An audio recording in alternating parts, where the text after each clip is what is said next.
वसुदेवसुतं देवं कंसचाणूरमर्दनं देवकी परमानन्दं कृष्णं वन्दे जगद्गुरुं मूगं करोति वाचालं पङ्गुं लङ्घयते गिरिं यत्कृपादमगं वन्दे परमानन्दमाधवं எத்துக்கும் தானாகி என் இதயத்தை ஊறி தித்திக்கும் ஆனந்தத்தேனே பராபரமே. ஓடும் இருநிதியும் ஒன்றாக கண்டவர்கள் தேடும் பொருளான நட்பே பராபரமே. சித்த நினைவும் ஜெயும் ஜெயலும் நீ என வாழும் உத்தமக்கான நல்லுறவே பராபரமே. ஓயாதோ என் கவலை உள்ளே ஆனந்த வெள்ளம் பாயாதோ வாய் திறந்து பகராய் பராபரமே. அன்ப பணி செய்ய என்னை யாராக்கி விட்டு விட்டால் இன்ப நிலை தானே வந்தெய்தும் பராபரமே. எல்லோரும் என்பிட்டிருக்க நினைப்பதுவே அல்லாமல் வேறொன்றையே பராபரமே. மாசில் வீணையும் மாலை மதியமும் வீசு தென்றலும் வீங்கிளவேனிலும் மோசு வண்டகை பொய்கையும் போன்றதே ஈசன் எந்தை இணையடி நீழலே. எல்லாம் வல்ல இறைவனுடைய கருணையினால் நமது கோபுரக்காடு அருள்மிகு ஸ்ரீ கிருஷ்ண சுவாமி திருக்கோவிலுடைய இந்த ஆண்டு திருவிழாவில் இந்த மேடையில் எல்லாம் வல்ல இறைவனுடைய அருளை சொல்லக்கூடிய சனாதன தர்மத்தை பற்றிய சில வார்த்தைகளை சொல்வதற்கான பாக்கியத்தை தந்த எல்லாம் வல்ல இறைவனுக்கு மனமார்ந்த மகிழ்ச்சிகளை தெரிவித்துக் கொள்கின்றேன். இந்த ஆலயத்தினுடைய நிர்வாகத்துக்கு என்னுடைய மகிழ்ச்சிகளை தெரிவித்துக் கொள்கின்றேன். மேலும் இங்கு பெருந்திரளாக குவிந்திருந்து இந்த சொற்பொழிவை கேட்டுக்கொண்டு சனாதன தர்மத்தை பற்றிய கருத்துக்களை தெரிந்து கொள்ள காத்திருக்கக்கூடிய உங்கள் ஒவ்வொருவருக்கும் என்னுடைய மகிழ்ச்சிகளை தெரிவித்துக் கொள்கின்றேன். எல்லாரும் சனாதன தர்மத்தை தெரியாத உட்கார்ந்துருக்கீங்க. அதான் இனி அடுத்து 9 மணிக்கு இட்லி உண்டு சாப்பிட்டு போது கேட்டுருக்கீங்களா? இல்லை இல்லை, எல்லாரும் சனாதன தர்மம் இந்து சமயத்தை பற்றி கேட்க வேண்டும், சமயத்தை பற்றி தெரிய வேண்டும் என்ற ஆர்வத்தில் தான் இருக்கிறீர்கள் இல்லையா? சார் பேசும்போது நிறைய விஷயங்கள் சொன்னார். ராமாயணத்தில் இருந்தோ, மகாபாரதத்தில் இருந்தோ, ராமகிருஷ்ண பரமஹம்சருடைய வாழ்க்கையில் இருந்தது. இதெல்லாம் நம்முடைய வாழ்க்கையில் நாம கடைபிடிக்க வேண்டியது. சாவித்திரியுடைய வரலாறு பேசிக் கொண்டிருப்பதை நான் கேட்டுக்கொண்டு வந்தேன். சாவித்திரி தன்னுடைய கணவனுடைய வீரை எப்படி போராடி விட்டார், இதெல்லாம் நம்முடைய பாரதத்தினுடைய சரித்திரம். நம்முடைய பெண்கள் கற்பில் சிறந்த காரிகைகளாக என்று வாழ்ந்தார்கள். அவர் பெய்யன பெய்யும் மழை என்று சொல்லுவார்கள். காலநிலைமை போன்று வரத்தை கேட்டு காலனை ஏமாற்றி எவனை ஏமாற்றி தன்னுடைய கணவனுடைய உயிரை பெற்றுக் கொண்டவள் என்று சொல்லுவார்கள். இப்படி நிறைய தாய்மார்கள் தங்களுடைய கற்பின் பெருமையால் சிறந்த தேசம். நலாயினி, சீதா, கார்த்தி, காத்தியாயினி என்று வரிசையாக சொல்லிக் கொண்டே போகிறார். அதே போல தங்களுடைய ஆன்ம ஞானத்தினுடைய பெருக்கத்தினால் தங்களுடைய வாழ்க்கையை மேம்படுத்தி உலகில் உயர்ந்து வாழ்ந்த ஞானிகள் வாழ்ந்த தேசம் நம்முடைய தேசம்.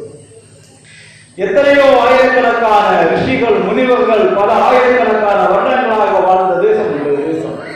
அதே போல ஆன்மீகத்திலே எவ்வளவு பெரியவர்களாக அவர்கள் வாழ்ந்தார்களோ அதே போல லௌகீக வாழ்க்கையிலே வாழ்ந்து இந்த தேசத்தை நேசித்து தேசத்தை பாதுகாப்பதற்காக தங்களுடைய உயிரை தந்த ஆயிரக்கணக்கான தேசபக்தர்கள் வாழ்ந்த தேசம். நாம அவர்களுடைய வம்சத்திலே வந்திருக்கின்றோம், நாம அவர்களுடைய வழியிலே வந்திருக்கின்றோம். நாம இந்த தேசத்தை, இந்த தர்மத்தை பாதுகாக்க என்ன செய்யணும்? ஆளுக்கு ஒரு கத்தி எடுத்துட்டு வெட்ட போலாம், என்ன செய்யணும் சொல்லுவோம். நீங்க எல்லாம் தேசத்தை காக்க என்ன செய்வீர்கள்? தர்மத்தை காக்க என்ன செய்வீர்கள்? சும்மா இருக்கிறது அப்படி கேள்வி கேட்டால் நாங்கள் வெளியே போயிடுவோம். நீங்க சொல்லுங்க, நாங்கள் கேட்டுருக்கோம். கேள்வியெல்லாம் கேட்கக்கூடாது, அப்படிதானே? சனாதன தர்மத்தை காப்பாற்ற என்ன செய்வீர்கள் சொல்லுங்க. அட்லீஸ்ட் சமயமானதை கேட்கவாது வந்து இருப்போம் இல்லையா? நம்முடைய சமயத்தை நாம படிக்கணும். நமக்கு அடிப்படை நூல்கள் எவை? இந்து சமயத்தின் அடிப்படை நூல்கள் எவை? சமயம் உண்டா இந்த ஊரில்? உண்டு இல்லை? பின்ன என்ன சத்தமா அடிப்படை நூல்கள் எவை?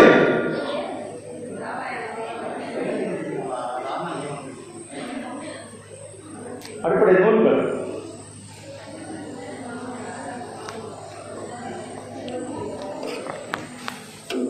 இது சமயத்துக்கு அடிப்படை நூல்கள் வேதங்கள். எங்க கேள்விப்பட்டீங்களா வேதங்கள் அப்படின்னு? வேதங்கள் எத்தனை உண்டு? 4 உண்டு. எதெல்லாம்? ரிக் யஜு சாம அதவனம். ரிக் கக்க, யஜு மாங்காய், சாம தேங்காய், அதவனம் கும்பலங்காய்.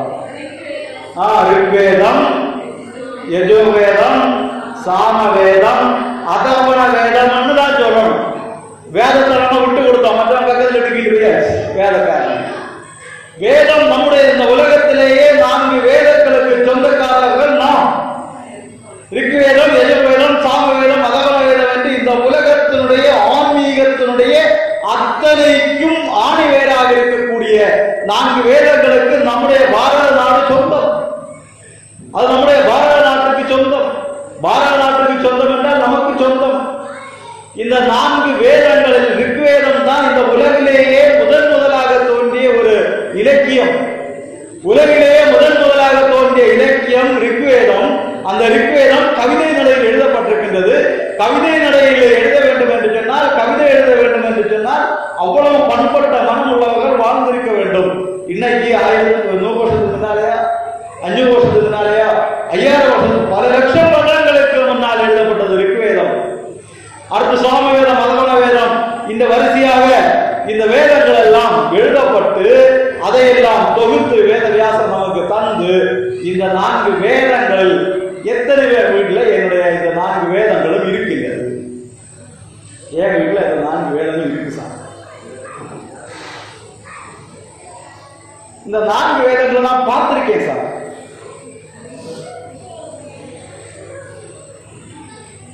வேதங்கள் அடுத்து என்னது?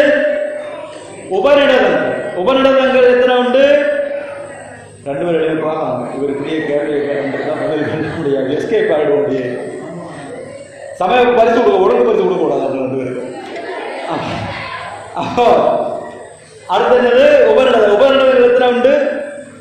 1200 உபநிடதங்கள் உண்டு. இஸ்லாமியர்களுடைய ஆட்சி காலத்துல எல்லாத்தையும் போட்டு எரிச்சு தீர்த்தான் நம்முடைய இதிகாசங்கள், புராணங்கள் எல்லாத்தையும். அதுல பிடுங்கி எடுத்தது எல்லாம் மிச்சம் கிடைச்சதா ஒரு 120 உபநிடதங்கள் கிடைச்சிருக்கு. இந்த 120 உபநிடதங்கள் 10 உபநிடதங்கள் பேர் யாராவது சொல்ல முடியுமா? 10 உபநிடதம். ஆமா, கரண்ட் இருந்தா தானே நீங்க பேர் கேட்பீங்க. 10 உபநிடதங்களுடைய பெயர்.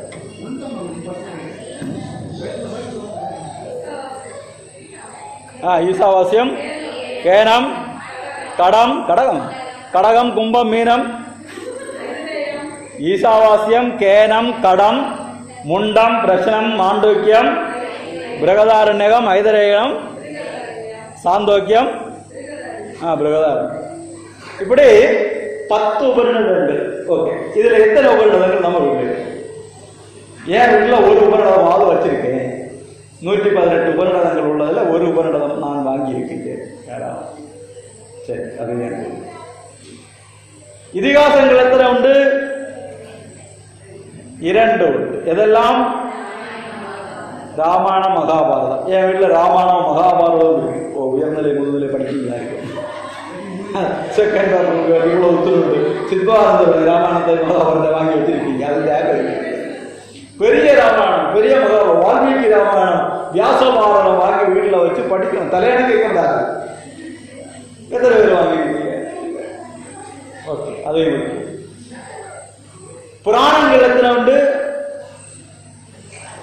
18 புராணங்கள். 18 புராணங்கள் பேர் சொல்ல முடியுமா? 18 புராணங்கள். இந்த 18 புராணங்கள் என் வீட்டில் ஒரு புக்காவது இருக்கு, ஒரு புராணமாவது இருக்கின்றது.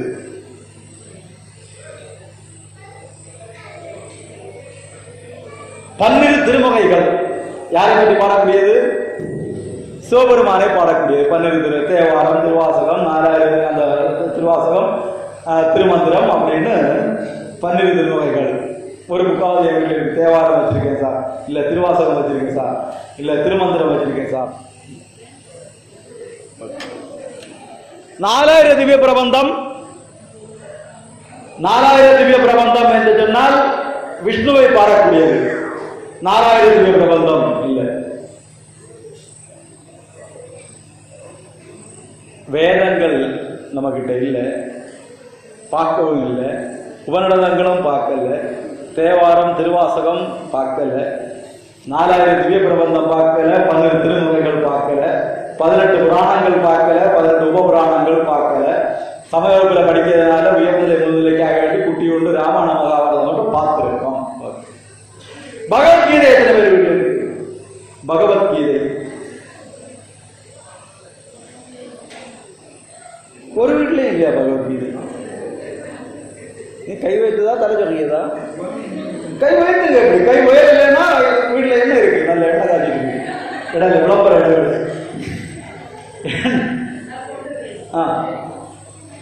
1 2 3 4 வீட்டுல பகவத்கீதை.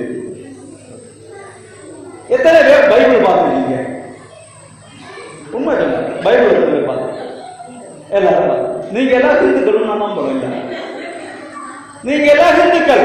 இந்துவனுடைய அடிப்படை நூல் எதுன்னு கேட்டா வேதங்கள் சொல்றீங்க, உபநிடதங்கள் சொல்றீங்க, தேவாரம் திருவாசகம் எல்லாம் சொல்றீங்க. இதை ஒன்றையும் நீங்க பார்க்கல, பைபிள் பார்த்துருக்கீங்க எல்லாரும். நீங்க எல்லாம் ஹிந்துக்களா? ஹிந்துக்களா? கல்யாணம் உள்ளவனும் அவங்க பத்தி பாடிட்டு இருந்தாங்க, பார்த்தாங்க. பாத்தீங்களா இந்துவனுடைய நிலைமை? இந்துவனுடைய வீட்டில் இந்துவனுடைய வேதத்தை வைத்திருக்க விடவில்லை. நம்மை அதற்கு பழக்கவில்லை. நம்மை ஆண்டவர்கள், சுதந்திரம் கிடைத்தபோது நம்மை ஆண்டவர்கள் அதற்கு நம்மை பழக்கவில்லை. இப்பதான் சமயத்துக்கு வந்ததுனால ஏதோ கொஞ்சம் புக்கு படிக்கிறோம். பகவத்கீதை, கீதை இல்லாம ஒரு வீடு இருக்கக்கூடாது. கீதை படிക്കുന്ന வீட்டிலெல்லாம் ശ്രീദേവി വന്നു വസിച്ചിടുന്നു.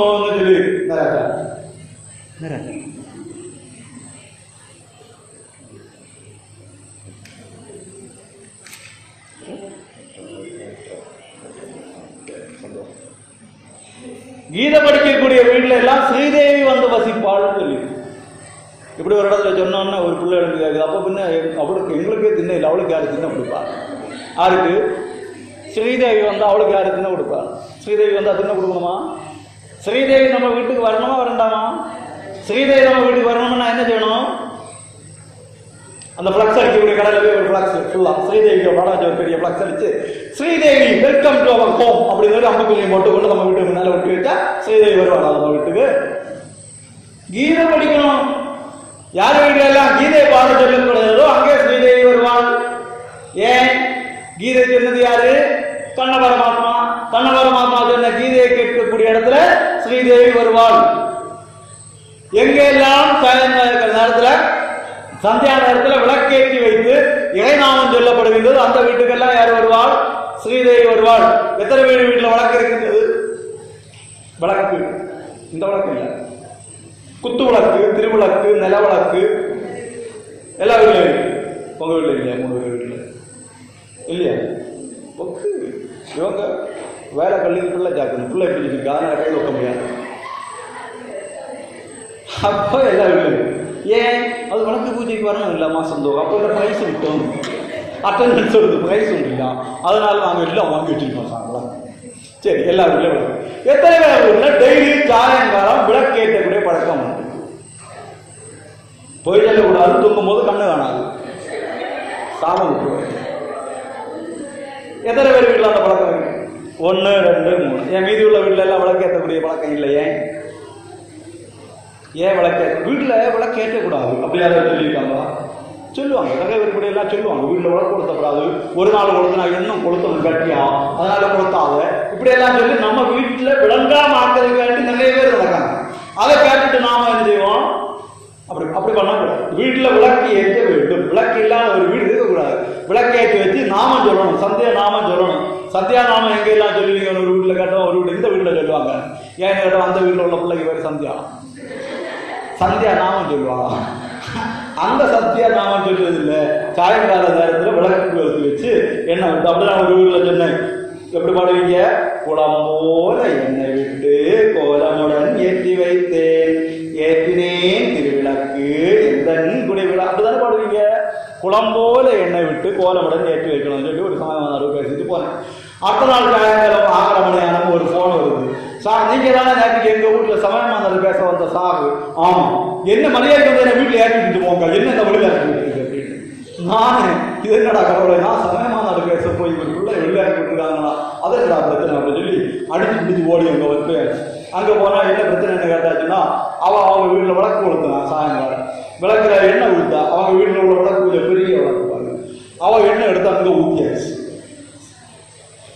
அங்க உள்ள மாதிரி என்ன பண்ணு அது விளக்கு கொடுத்து எண்ணெய் இருக்குது இப்படி இருக்குது. அது ஹரி சார் சொன்னாட்டுல குழம்பு போல எண்ணெய் ஓ மயக்கினா அவரு என்ன சொல்லிட்டு போவாரு, நீ முக்கி வை. என்ன செய்யணும், திரிய எண்ணெயில முக்கி வச்சு கொடுத்தணும். எண்ணெய் வீட்டுல விலையும் போடுவான். முக்கி வை. நீங்க இங்கிருந்து அங்கிட்டு முக்கி கொடுத்தா அங்கிருந்து இங்கிட்டு எப்படிதான் வரும், முக்கி தான் வரும். நாம கடவுளுக்கு செய்வதை சந்தோஷத்தோடு நிறைவோடு செய்யணும். நல்லெண்ணெய் வாங்கி விளக்கேற்றணும், இல்லைன்னா நெய் வாங்கி விளக்கேற்றணும். இந்த தீபம் எண்ணெய் வீட்டில் ஐஸ்வர்யம் பெறுகிற தீபம் எண்ணெய் தயவு அந்த எண்ணெய் எல்லாம் வாங்கி நீங்க உங்க வீட்டுல வைக்காதீங்க, கோயிலுக்கும் கொடுக்காதீங்க. அந்த எண்ணெய் விலகமாக தான் இருக்கும், ஆனா பெட்ரோலியம் கெமிக்கல் அது. அதை வச்சா படக்கும் ஒரு மாதிரி போட்டும் டுபுக்கு டுபுக்குன்னு அது கறி பிடிக்கும். அது நம்ம வீட்டுக்கு ஐஸ்வர்யம் இல்லை, அளவில்லை. நல்ல எண்ணெய் பைசா கொடுத்து வாங்குங்க, செக்கில இருந்து வாங்குங்க, இல்ல நல்ல நெய் வாங்குங்க, விளக்கேற்றுங்கள். நம்ம வீட்டுல விளக்கேற்றி அப்பா அம்மா பிள்ளைகள் எல்லாம் சேர்ந்து உட்கார்ந்து இருந்து நாம சொல்லக்கூடிய சீன் யோசிச்சு பாருங்க, எப்படி இருக்கு அந்த வீடு, எவ்வளவு அழகாக இருக்கும். அப்படி ஒரு வீடாக நம்முடைய வீடு இருக்க, அதுதான் ஒரு இந்துவின் வீடு. அப்படிப்பட்ட ஒரு வீடாக நம்முடைய வீடும் ஆக வேண்டும். இந்த திருவிழா முடிஞ்ச பிறகு நாங்கள் அப்படி எங்கள் வீட்டை மாற்றுவோம் என்று உள்ளவர்கள் எல்லாம் இருந்தோம். ஆமா, நீர் வேலை இல்லாத பேசிட்டு போகுது, எங்களுக்கு வேற வேலை. எங்களுக்கு அந்த நேரத்துல தான் சீரியல், முக்கியமான சீரியல், அதுவும் சீரியல் என்னது அழுமூஞ்சி சீரியல் அப்பதான் ஓடிட்டு இருக்கோம். சந்தியா நேரத்துல மோந்தியாம முடியும் பிரிச்சுட்டு மொங்காத பண்ண வெட்ட கடத்தாத பண்ண பழைய பாட்டு சொல்லுவாங்க. இப்ப பழைய பாட்டு காலி நிறுத்தி முன்ன உட்காந்துருக்கா சீரியல் பண்ணோம். சேனல்ல மாற்றோம். ஒரு பாட்டு போன் பண்ணி என்ன பிள்ளை நேற்று அவன் சுட்டானோ என்னவோ, பிள்ளை நீ பாத்தியானோ, நானும் என்ன சுட்டானோ இல்ல நேற்று அந்த பொண்ண தோக்கெடுத்து தூண்டுனப்போ கரண்டு போச்சான். கிழவி ராத்திரி உறக்கம் இல்லை. ஐயோ நல்ல பொண்ணு தங்கம் போன்ற பொண்ணு தக்குனா ரத்தம் தொகுச்சு அந்த பொண்ணை தோக்க எடுத்தாங்க. அந்த பொண்ணு நேற்றுக்குள்ள நடிச்சுட்டு 50,000 சம்பளம் வாங்கி வீட்டுல இருந்து அவங்க நல்ல தூக்கலாம். கிழவிக்கு இங்க உறக்கம் இல்லை, சுட்டானோ. இது அவங்க வீட்டுல இருக்க வேண்டியது. சந்தியா நேரத்தில் நம்முடைய வீட்டுல இறைநாமம் கேட்கணும், தெய்வத்தை புகழக்கூடிய வார்த்தைகள் கேட்கணும், நல்ல வார்த்தைகள் கேட்கணும், பிள்ளைகளுக்கு நல்ல பெயர்கள் போடணும். முன்னால அஜாமனன் கதை தெரியும் இல்லையா? அஜாமனன் கதை என்னது? அஜாமனனுக்கு 10 மக்கள், 10வது பையனுக்கு பேர் என்னது? நாராயணன். அவனுக்கு கடைசி நேரம் செய்யாத தப்பெல்லாம் செய்து வாழ்ந்தவன். கடைசி நேரத்தில் அவனுக்கு முன்னால காலன் வந்து நிற்கான். இப்ப அவனுக்கு ஒரு ஆசை, யாரை பார்க்கணும்? மகனை பார்க்கணும், கடைசி மகனை பார்க்கணும், நாராயணனை பார்க்கணும். நாராயணா நாராயணான்னு கூப்பிட யாரு ஓடி வந்தது? நாராயணன் வந்தானா? நாராயணன் இப்படி நிக்க, நீ அடி ஏறி அப்ப அப்ப முடிச்சு முடிச்சு நீ ஏறி, இதுதான் பய செய்வான். ஏன் அந்த நாராயணன் சமயத்துக்கு போகல? சமயத்துக்கு போயிருந்தாங்கன்னா அவன் ராமனையும் கிருஷ்ணனையும் எல்லாம் படிச்சு தர்மபுத்திரனை பற்றி படிச்சு நல்ல பிள்ளையா வளர்ந்துருப்பான். நீங்க உங்க பிள்ளைங்க நல்ல பிள்ளைகளா வரணும்னா சமயவகுப்பு கூடணும், அது முக்கியமானது. சமயவகுப்பு விடக்கூடாது, சமயவகுப்பு கூட்டிட்டு வரணும். பிள்ளைகளை வீட்டுல நாங்க சொல்லி விட்டு போ, ஓடிப்போ சமயவகுப்புக்கு போ. நான் வீட்டுல இருக்கு சீரி வாக்கு திருவிழாவுக்கு பூஜைக்கு. அது மாதிரி இங்க இருக்கிற எத்தனை பேர் திருவிழாவுக்கு பூஜைக்கு வரக்கூடிய இருக்கீங்க? எல்லாரும் வருவீங்களா? பரவாயில்லையே. சின்ன இந்த பிள்ளைங்களை எல்லாம் விட மாட்டீங்களா? அவங்கள பிடிக்கலாம், நீங்க கூட்டிட்டு வருவீங்களா? நல்ல அம்மாமா இருக்கீங்க, பரவாயில்ல. அங்க ஒரு ஊர்ல பார்த்தா இது போல மூக்கல ஜாடிகள் வரிசையா இருக்குது. அங்க பொன்னம் மெய்பொருளும் தருவாய் போச்சு மாங்கல்யம் பிச்சை மணிப்பிச்சை தாரணமானு தச்சு தச்சிருக்கு. அடுத்த அந்த அக்கா காய்ச்சி போனேன் நான் அவ தொடர்ந்து நான் நீட்டது.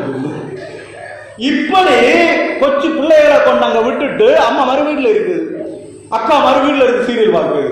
அந்த பிள்ளை அந்த பிள்ளைக்கா மாங்கல்யம் வச்சு தேவை? இப்போ அந்த 5 வயசு பிள்ளைக்கா தேவை? யார் கருத்துல மாங்கல்யம் இருக்கின்றதோ, யாரு மாங்கல்யத்துக்கு தயாராக 18 இல்ல 21 வயசு, மோடி 21 ஆக்கியாச்சு. அட்லீஸ்ட் ஒரு டிகிரியாவது எடுக்காம கல்யாணத்துக்கு போகக்கூடாது இல்லை அவர் தீர்மானித்தார். ஏன்னா எல்லாம் 18 வயசு ஆகும். அங்கே ஒரு வீட்டுல ஜோக் அம்மா சொன்னா, நீ 10ஆம் கிளாஸ் ஜெயிச்சில்லை எவனுக்கு பிடிச்சி கட்டி கொடுப்பாங்க. இப்போ 10ஆம் கிளாஸ் தோற்றுட்டு வந்துட்டான். பிடிச்சு கட்டி கொடுக்குறீங்க. அப்படி இல்லாம ஏதாவது ஒரு டிகிரியாவது படிக்காம கல்யாணம் பண்ண முடியாது. 21 வயசு ஆக்காது. 21 வயசு பக்கத்துல யாரு நிற்காங்களோ அவங்க கேட்கணும் மாங்கல்ய பிச்சை. எனக்கு நல்ல மாங்கல்யம் கிடைக்கணும், என்னுடைய கருத்துடைய மாங்கல்யம் நல்லா இருக்கணும்னு கேட்கணும். 5 வயசுக்குள்ள கேட்கறது தப்பு கிடையாது, அதுக்கும் நல்ல வாழ்க்கை கிடைக்கணும், அது வேற விஷயம். ஆனா இப்ப யாருக்கு இருக்காங்களோ அவங்க அதை விட்டுட்டு அங்க ஒரு விட்டுட்டு உள்ள பேர் விളിக்கும்போ அம்மைக்கு பேர் விളിக்குமா ஹரிவோம்னு சொல்லி குதிஞ்சு இருந்துட்டு சொல்லணும். உன பேர் விളിக்கும் 100 ஹரிவோம்னு சொல்லி சொல்லக்கூடாது. நம்முடைய பிள்ளைகளை அனுப்பணும், நாமும் வர வேண்டும். அதை விட்டுட்டு திருவிளக்கு பூஜை செய்யாம வீட்டுல உட்கார்ந்து கோவில பிரசாதம் குங்குமத்துல காக்கில குங்குமத்தை எடுத்து தாலி சுட்டியில ஒரு அப்பு மீது காக்கில எடுத்து இங்க நெட்டியில ஒரு இருக்கட்டும் அப்படின்னு வச்சு தச்சு செஞ்சுட்டு அடுத்து சுமங்கலி பூஜை ஒரு பூஜை உண்டு. அதுல இருந்துட்டு எந்த திசைகளில் இருந்தாலும் அவன் எந்த நிலைகளில் இருந்தாலும் பாடிட்டு பிரயோஜனம் கிடையாது. எல்லா இடத்துலயும் நாம பங்கெடுக்கணும். இன்னைக்கு கோயில்ல கணபதி ஹோமம் நடந்ததா? ஆமா, கணபதி. எத்தனை பேர் இருக்கீங்க கணபதி ஹோமம் பார்த்தவங்க? இங்க நீங்க தான் அப்படி போ நன்கொடை வேற கணபதி ஹோமம் பார்த்து இத்தனை பேர் பார்த்து 2-3 பேர் பார்த்துருக்கீங்க. மீதி உள்ளவங்க ஏன் வரல? அது காலையில சார் நேரம் சார். அதிகாலை துயிலெழுதல் வேண்டும். அதிகாலை எத்தனை மணி? ஒரு 8 மணி வைப்போமா? அதிகாலை 4 மணிக்கு டெய்லி எழும்பணும். அதான் நல்ல பழக்கம். அப்ப காலையில எழுந்து இந்த கணபதி ஹோமம் காண வரணும், கணபதி ஹோமத்துக்கு பங்கெடுக்க வரணும். அதுதான் நல்ல பிள்ளைகளுடைய பழக்கம், நல்ல பக்தர்களுடைய பழக்கம். அந்த கணபதி ஹோமத்துல பங்கு கொள்ளுதல், அது மாதிரி ஒவ்வொரு பூஜைகளில் பங்கு கொள்ளுதல், இதெல்லாம் நாம நம்முடைய வாழ்க்கையில செய்யணும். செய்யாம சும்மா பிரசாதம் வாங்கி நெற்றியில போட்டதுனால எந்த பிரயோஜனமும் கிடையாது. அது மாதிரி சமய வகுப்புக்கு வர வேண்டும். சமயத்தை பற்றிய கருத்துக்களை எல்லாருக்கும் சொல்லணும். நாம படிக்கணும், நாம அடுத்தவங்களுக்கு சொல்லிக் கொடுக்கணும். நாம படிக்கிறத விடக்கூடாது, அடுத்தவங்களுக்கு சொல்லிக் கொடுக்க விடக்கூடாது. நம்முடைய வீட்டுல டெய்லி ஒரு பகவத்கீதை ஸ்லோகமாவது படிக்கணும். ஒரு ஊர்ல இருக்கலாம் பகவத்கீதை எத்தனை பேர் வீட்டுல இருக்குது கேட்டப்போ யாருமே கை தூக்க இல்லை. ரொம்ப வருத்தமா போச்சு. அடுத்த வருஷம் நீங்க வந்தாச்சுன்னா கண்டிப்பா இதே கேள்வி கேட்பேன். அத்தனை பேர் வீட்டுல என்ன இருக்கணும்? பகவத்கீதை இருக்கணும்னு சொன்னேன். சரி சார்னு சொன்னாங்க. அடுத்த வருஷம் என்ன நடந்திருக்கும்? என்ன கூப்பிடுங்க. கோயில் திருவிழா கமிட்டி கூறினப்பவே தலைவரை சொல்லியாடு அந்த போன வருஷம் வந்தாட்ல ஒரு போட்டுட்டு ஒரு மனுஷன், அந்த மனுஷன் ஒழிக்கண்டாங்க. ஏன் அப்படி இல்ல? அவரு பகவத்கீதை வாங்க நானும் வாங்கிட்டு மோசம். அப்படி ஒரு 2-3 வருஷம் அந்த ஊர்ல கூப்பிடவே இல்லை பகவத்கீதை வாங்காததுனால. 2-3 வருஷம் கழிஞ்சு வருதுக்கா புதிய கமிட்டி வந்தப்போ கூப்பிட்டாங்க. போனேன், ஞாபகம் வந்து கேட்டேன். 2 பேர் கை தூக்குனாங்க.